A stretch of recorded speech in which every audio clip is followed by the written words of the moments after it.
Why don't MS and Sony and Nintendo attack each other like Nintendo, Sega, TurboGrafx, Atari, etc. used to back in the day with their ads? Well, I think it's simple between Microsoft and Sony. You know, 80 to 90% of the games are the same on both systems, so why would you attack them? It's not like there's a different library. They have their their handful of exclusive franchises, but outside of that, oh, you're gonna attack them for having the same games we have? You know what I mean? It's like it doesn't make any sense to do that. I think that's the first point. I don't think Microsoft and Sony see Nintendo as a threat. Rightfully so. I think they see it as an entirely different market.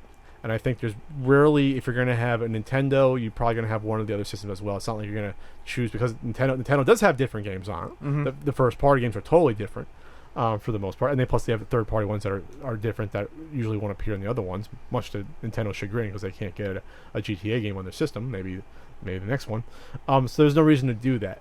Culturally, though, I think we're at a place now where I think attack ads and aggressive ads are sort of looked down upon. Yes. Versus how they were 20, 25 years ago. We're at, I don't want to say a more sensitive time, but I think people don't like that sort of advertising. They don't like the confrontation aspect of that. They rather say, "Oh, let's everyone get along." That's just my gut when it comes out. I don't think Microsoft would see, besides sharing the same libraries, I don't think they would see an advantage all of a sudden where, oh, we're going to attack the evil Sony enterprise when, why do that? Why sort of cast yourself in that light as being the aggressor versus just trying to share the pie with them? I think I mean those are definitely valid points, especially like the Nintendo thing. Why attack Nintendo? They're doing their own thing.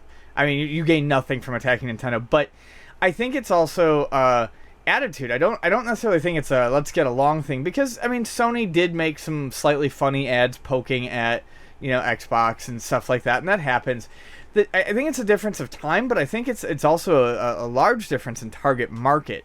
Video games these days are targeted to 18, 20-year-olds all the way up to people in their 40s. They don't need that. They want to know features and specs. Mm-hmm. Most of these attack ads that people remember, like Sega does what Nintendo don't. These came out when video game systems were targeted to teenagers, and that sort of shit works really well on kids like that, especially on the schoolyard. You want to be cool? What does everyone in your school have? Okay, and the commercial's telling me this. Well, I'm gonna do this. I feel like that sort of stuff works. It works better on younger kids. I think they're more susceptible to that sort of advertising. Oh, definitely. If you want to say where it shifted, I guess around turn of the millennium, maybe it got a little less then. For the most part, I don't remember. PS2 and Xbox, I would say. Yeah, I don't remember a whole lot of attack ads between those two. They probably figured, hey, we got a big market here. I mean, it's not the best look of a new console. The Xbox going after competitors when they have to establish themselves. But yeah, the days of Johnny Turbo are probably done. I don't think you're going to see that again.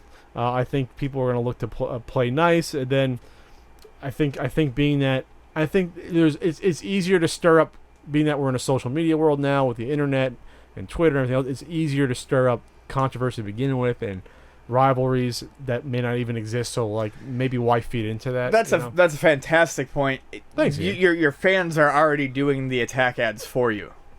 Yeah.